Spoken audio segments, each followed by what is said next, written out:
Bungie's marathon has officially been out for 1 week, people. And the big question right now is simple. Is it a hit or a disappointment? When the game launched, expectations were sky high. This is Bungie, the studio behind Halo, Destiny, stepping into the distraction shooter genre. But 1 week later, players are already debating the numbers, gameplay loop, and whether Marathon actually has the staying power to compete with one of the most crowded genres in gaming right now that are distraction shooters. Are you not entertained?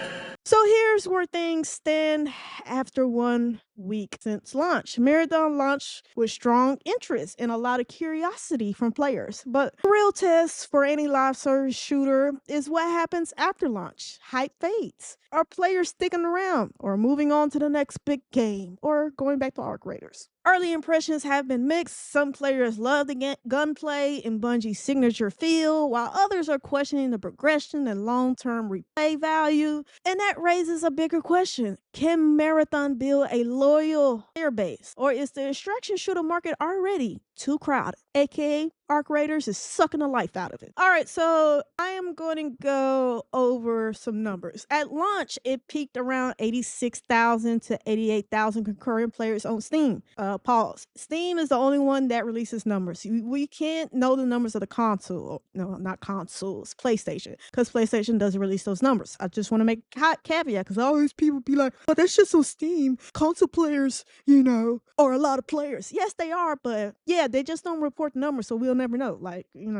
Anyway, so recent concurrent players reportedly for Marathon since the first 24 hours are around 30 to 60 active players at different times. All-time Steam peak is 88,337 players. Earlier testing events were larger. The Server Slam peaked at 140,621 concurrent players. So the Server Slam saw more concurrent players than the actual launch. And that's very interesting and very telling. Listen, now, bottom line, Steam peak 88,000, current Steam range around 30 to 60 players. They ain't gonna do it, bruh. That is not a hit.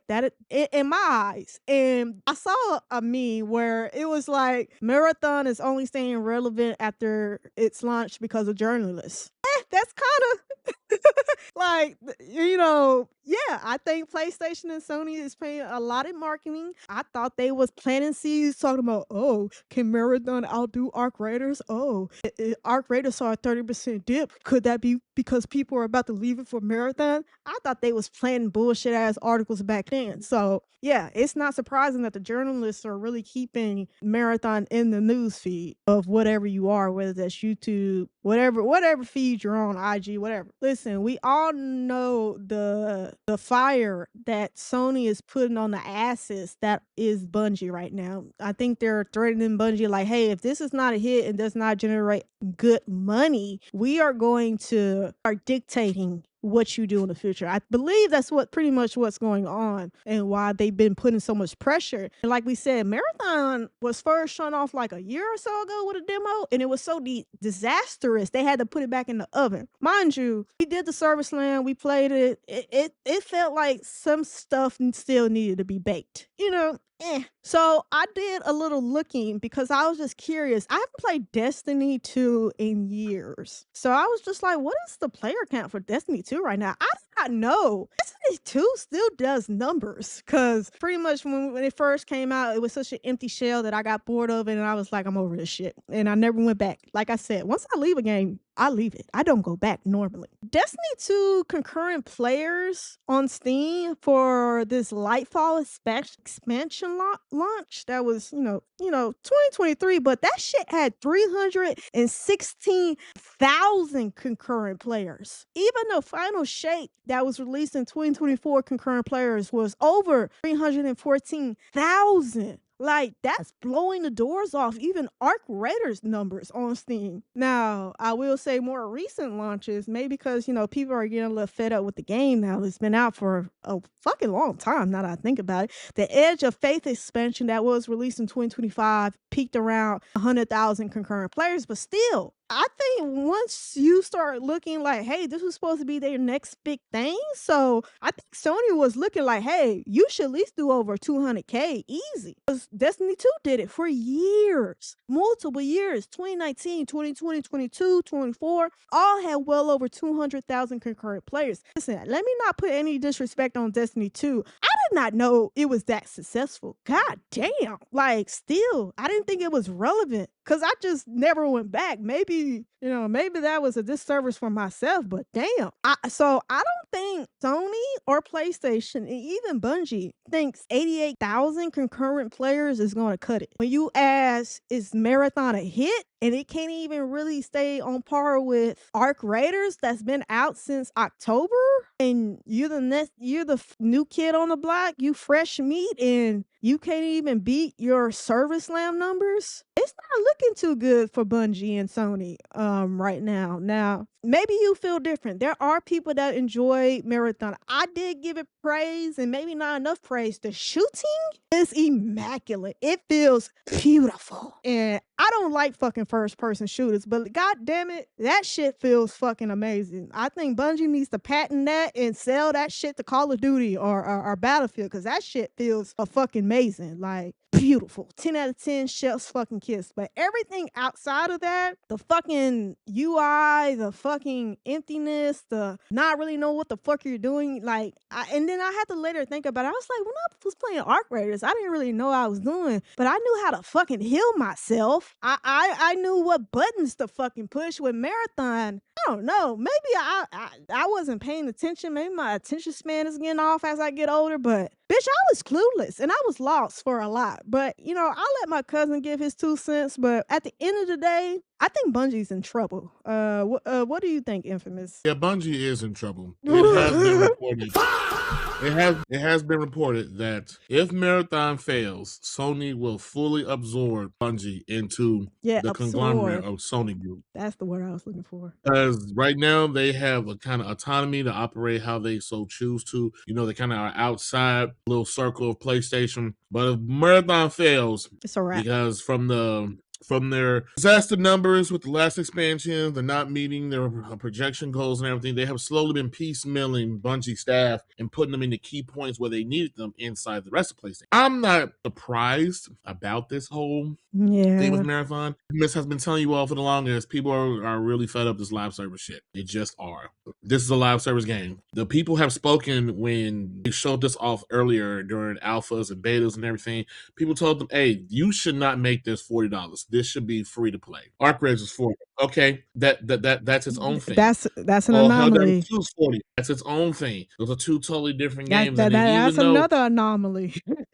Like the lightning in the bottles. Arc Raiders is a extraction shooter. It's something fresh. It's new. It's different. The only reason this game is titled Marathon is because of brand recognition from an old franchise that Bungie used to work on, and they felt that we call it Marathon. People will buy it. It's not working. That did not happen. I didn't know Even when they announced it. Yes, there was an old FPS shooter that Bungie used to work on before, Halo. It was called Marathon. When people heard that Marathon was coming back, that's what they thought it was. Even before the extraction shooter, this game was supposed to be something else. It's supposed to be a hero shooter, a Class S shooter. And then for whatever reason, they pivoted and was like, no, we're not going to do that. We're going to do an extraction. And everybody was like, what the fuck are you talking about? That ain't what you make. And that ain't what the fuck we want. Well, you fucked around and now they found out. See, plain, simple, period. You started in a black hole. I'm just saying, people are not keen on this. And it's not even just that people are tired of the live service games and the live service bullshit. There are games that people have already invested their time and their money. Why should someone who's been playing Fortnite for 5 years stop playing that with all their skins, all the stuff they've had? Well, V-Bucks are more expensive right now. Why would someone leave Fortnite? Or, I don't know how successful Arc Raiders Apex like or even Helldivers. Even Helldivers. Why someone who's already invested their time in something else go out and buy? That's the key operative word. Buy this, try this, and then be like, I don't like this. And then you're already spent your $40. Yeah. So it's like, hey. And Yeah, and we'll get into this in a later topic, but there's also some things coming out about how they're going to do stuff, and players are not happy about that. So you already start off where players had a different expectations. They thought this was something else. Then you put extraction shooter. I know extraction shooter is a hot commodity right now, but let's not ever mistake like the big fish are the big fish, and don't ever compare and think you're going to be on a big fish level. I think a lot of developers and studios think because they put like they're coming in a space that is so hot, which is extraction shooters, that oh we can expect to be on Arc Raiders level. No, the fuck you cannot. No. And then I remember when we did the Server Slam, a lot of, or even before that, we was talking about this. People was like, yeah, $40 is too much for what they're saying, and what the even with the beta, and people were like, you cannot charge $40 for this. And Bungie Destiny 2 was a full price game. If I remember right.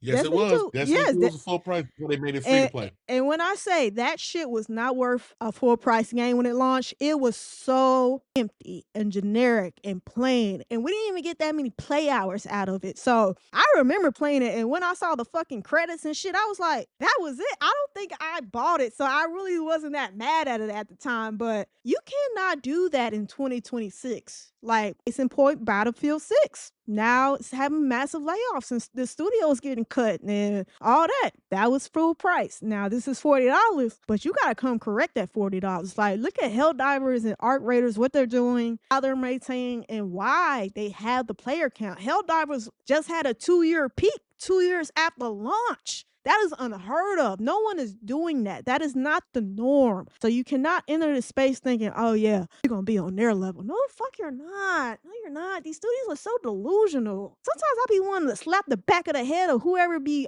green lighting this shit. Like, what the fuck were you thinking? Like, seriously. You really thought this was gonna work out? Yeah, so very delusional. I feel like this is gonna end up in people being laid off at Bungie, and who knows the future of Bungie right now with this. But listen, I can confidently say that 88,000 concurrent players is not good enough and will not be good enough. Especially, you got to think that player count dips under 50K. Yeah, but Bungie's in a world of hurt. But let us know in the comments down below. Did you think Marathon met expectations or fell short with concurrent players, or peak? That's actually peak. It's actually at 30 to 60 right now. So they're already dipping under 50,000 concurrent players. So it's just not looking good right now for Bungie, but we see them all hopes and well wishes for everybody to keep their jobs over there. And let us know in the comments down below what you think and how you feel. And that's it for this video of Are You Not Entertained podcast. Thanks for hanging out with us. Don't forget to like, comment, subscribe, and hit that bell so you'll never miss our next hot take. Until next time, Are You Not Entertained?